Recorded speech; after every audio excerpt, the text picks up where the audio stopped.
Hi guys, welcome back to the channel. My name is Dave, and today we're talking about BALI, B-A-L-I, not to be confused with BALI or BALI or BALI. If that is what you're looking for, you're in the wrong place. But if you're looking for BALI the ETF from iShares or BlackRock, then I've got a video for you. So BlackRock, the big boys, are now getting into the business of these covered call strategies. They're joining the likes of JP Morgan. They're throwing their hat in the ring. So let's see what they came up with. If that is what you're looking for, please stick around. Whoop.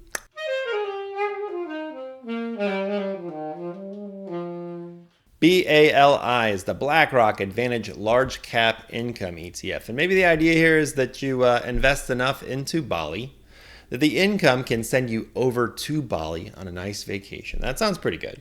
So let's go with that.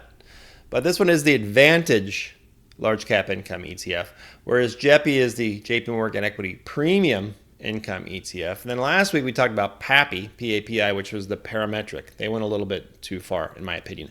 Let's go with Advantage. That's pretty straightforward. I like that. So, looks pretty good on the surface, right? Let's just talk about the basics here first. The expense ratio, 0.35%. That's very attractive compared to some of the 0.5, 0.6, 0.65 that you might see out there. This is right in line with JEPI or JEPQ or PAPI that we just reviewed. I'll link that video up above if you haven't seen that. So they go right into why BALI. Why would you want to buy BALI? Well, it's actively managed U.S. large cap exposure. So systematic stock selection process seeks to benefit from data to uncover insights faster at greater scale and with more precision. Okay, fine. Seeks to enhance monthly income. Seeks to enhance dividend yield by selling call options. Perfect. Okay, we know that's the category that we're in, right? Target potential growth, active large cap core exposure that seeks to provide upside potential while managing volatility. Finally, the investment objective, just understand the BlackRock Advantage Large Cap Income ETF seeks consistent income with lower volatility than the broader U.S. equity market. So, yeah, we'll see how that goes. Again, brand new fund. You'll see that when you go down here to the key facts. We see fund inception was September, so just this past September. So just like PAPI, a lot of these are brand new coming on the market. Net assets of the fund are just $18 million so far. So out of the gates, they're not drawing that much attention with this one yet. And if you look for videos on this, you're not going to find a whole lot yet out there. Maybe on the first one. We'll see. Number of holdings, 115, good enough. You can see the distribution yield. We'll jump into that a little bit more later too. 30-day SEC yield, 1.6%. Annualized out there, distribution yield looks like it's be around 9 to 10%. We'll look at that again. And we don't care. We do, but we don't. Go down to holdings. Again, we'll take a closer look at the holdings and try to understand what they've got. But like I said, 115 different positions there, with a lot of the exposure being technology. So we can see here we got technology, consumer non-cyclical, consumer cyclical, insurance, but definitely tech heavy right there at the top. And then we got our portfolios managers. So let's jump in and take a look at some of the more interesting data. So first of all, this is a large cap focused income ETF, and it is actively managed. So the prospectus says the fund is actively managed. It does not seek to replicate the performance of a specified index. The fund may have a higher portfolio turnover than funds that seek to replicate the performance of an index. So what does it do? Well, the fund will invest primarily in equity securities and large cap companies. Again, this is right out of the prospectus. Okay, so that's what the focus is, the main core. The fund seeks to pursue its investment objective by investing in securities in a disciplined manner by using proprietary return forecast models that, just reading for you, incorporate quantitative analysis. These forecast models are designed to prioritize insights that demonstrate downside protection as well as identify aspects of mispricing across stocks, which the fund can seek to capture by over and underweighting particular equity securities while seeking to control incremental risk. BFA then constructs and rebalances the portfolio by integrating its investment insights with the model-based optimization process. So real fancy. Basically meaning, yes, it's actively managed and they're going to be picking and moving these stocks around at times. So you have to be comfortable and happy with that. So I have 115 stocks. That's the core of my ETF. Now, how am I going to generate income? Well, to generate income, the fund will sell call options on a large cap equity index such as the S&P 500 index. When I looked at the current holdings, that's exactly what they had. They had SPX index options. So that's pretty easy to understand, right? Now, although not perfectly correlated, such call options may have the impact of capping potential gains from the fund's long position in equity securities. So the stocks are doing great. Then we sell calls and we cap our performance. So what are they going to do that's a little bit different than some of the other funds? Well, therefore, to reduce the potential impact of this cap on the potential gains, with actual results dependent on various factors, including the degree of options and futures activity over time, the fund will buy futures on a large cap equity index. So that's a final piece of the puzzle for this particular BALI ETF. And of course, we can download all of their holdings directly from the website and see exactly what is in this fund. Again, lots of holdings, 115, using their selection criteria that we read through. This is as of December 15th. So today's 12/20, so a few days old.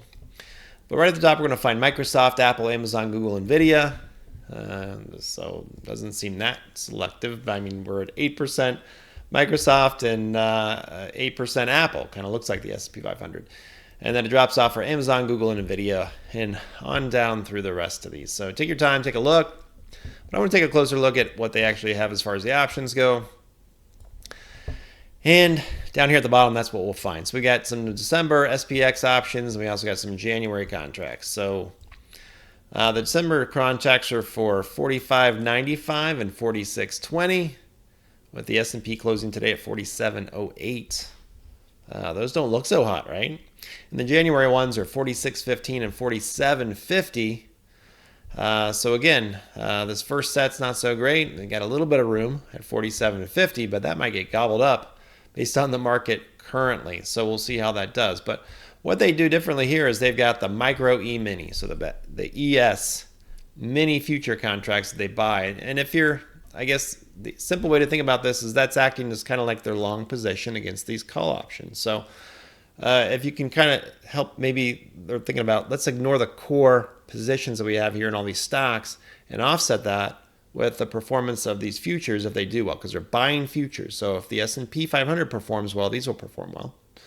And if these perform well, then it will offset some of the losses that you're going to have in those options up to that strike price. So you don't have to jump into this thing. If you're not sure about how that works, then give it 6 months, give it 12 months, and let's see what kind of income it produces and see what kind of performance it does overall. Again, focusing on a total return. I know people want that income, but let's always consider that total return that we see from this after 6, 12 months. You know, how do they handle their taxes? What are they going to do? All these are a little bit different. So again, you don't have to rush in, but that's the little difference with this one is they're working with futures and with options. And we can jump over to Seeking Alpha and take a look at BALI as well. And I am a Seeking Alpha affiliate. They're offering some good discounts. I like to get a lot of my information from here. I'm surprised there's no articles on BALI yet. Maybe I'll have to write one, but those affiliate links are down below if you'd like to sign up, if you like what you see here, if it makes sense for you. But this just started back in September 28th, so we don't have a lot to go on as far as performance, but has gone up a little bit, right? We've seen a little bit of performance out of it so far, and it's also been spitting off some yield. We can take a look and see what those dividends look like. So in Seeking Alpha here, you're going to come over to dividends. You can see all the information here. Again, brand new fund, so not a lot. You can look at the dividend history and we can see, okay, well, so far we've had 3. We missed one for some reason. But the first one was 20 cents, and we had one for 16 cents and one for 21 cents. That more resembles what we're used to out of JEPI. Month-to-month variation, depending on how it performs versus this line that says, here it is, and then that affects the NAV of the fund and things like that. So I kind of like this setup better, but I know some people like more consistent income payments, but that's not for me necessarily. It's not my preference, I guess. But yeah, there's not a whole lot of information over here yet, but we'll keep digging on BALI. So that's a quick first look at BALI from iShares. It's an income ETF that's going to compete with a lot of these other ones. I like the expense ratio of 0.35%. That's very competitive and very attractive to me. I like the concept behind the buying of futures and then selling of call options. We'll see how that plays out as I monitor it and watch it a little bit closer. Now, let me know what you think down in the comments about BALI, and we're going to keep searching through all these income ETFs and everything else we can put together to build out this income portfolio that will soon be coming together. Now, there's a few other ones that people have mentioned. Those will be coming up next. along with AGGH. I think that one's the next in line. So if you like this type of thing, like and subscribe, and we'll see you real soon. Thanks so much for watching. Have a great night.